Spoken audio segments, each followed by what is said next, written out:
కలికి movie part 1 చూసినాంగా. అంతా ఏముందల్లా? ఏం లేదు. ముగ్గురు ఉన్నారు. ఎవరు? కమల్ హాసన్, అమితాబ్ బచ్చన్, ప్రభాస్. వీళ్ళు ముగ్గురు ఉన్నారు. అందుకోసం మనం పోయినాం కదా. మరి వాళ్ళు లేకపోతే పోతామా? ఆ మూవీలో ఏముందని పోతాం? ఏం లేదు. వేస్ట్, టైం వేస్ట్ తప్ప ఏం లేదు. టైం వేస్ట్, డబ్బులు బొక్క తప్ప ఆ సినిమాలో ఏమి లేదబ్బా. పట్టుకోవడానికి కూడా ఏం లేదు అందులో. ఇక మూవీ ఏందిరా, మూవీ ఎట్టుందిరా అంటే ప్రభాస్ బాగా బాడీ బిల్డింగ్ ఉన్నది, మంచిగా ఫిజిక్ మంచిగా ఉన్నది, ఇది చెప్పడమే తప్ప స్టోరీ అయితే లేదబ్బా. అలా ఏంటంటే మళ్ళీ మహాభారతం పెద్ద టైటిల్ తీసుకున్నారు.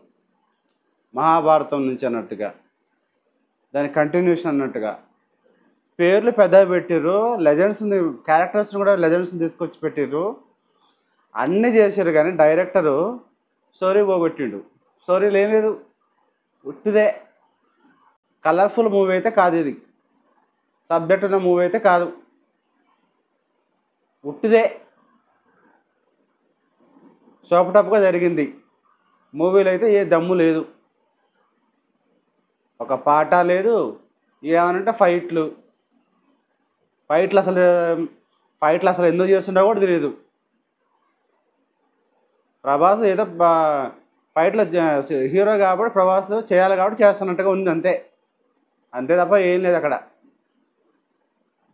ఎందుకు తీస్తారో మూవీస్. అదే ప్రభాస్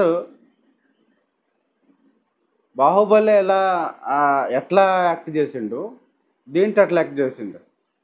ఏమన్నా సిమిలారిటీస్ ఉన్నాయా? అసలు ఈ మూవీలో ప్రభాస్ ఇన్వాల్వ్మెంట్ ఉందా? సిన్సియర్గా ఇన్వాల్వ్ అయిన విషయం ఏదైనా ఉందా? ఏదో సైడ్ క్యారెక్టర్ లాగానే ఉంది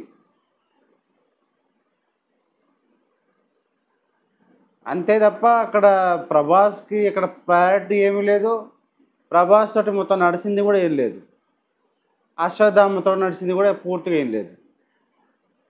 వీళ్ళను అంతా అందరు సమానంగానే చూపెట్టారు అక్కడ. వేరే ఏమి లేదు. క్రెడిట్ ఎవరికి పోవాలంటే ఇక డైరెక్టర్కే పోవాలి. మరి ఇంతమంది లెజెండ్స్ని తీసుకొచ్చి ఈ మూవీ చూపెట్టినందుకు క్రెడిట్ ఆయనకే ఇద్దాం.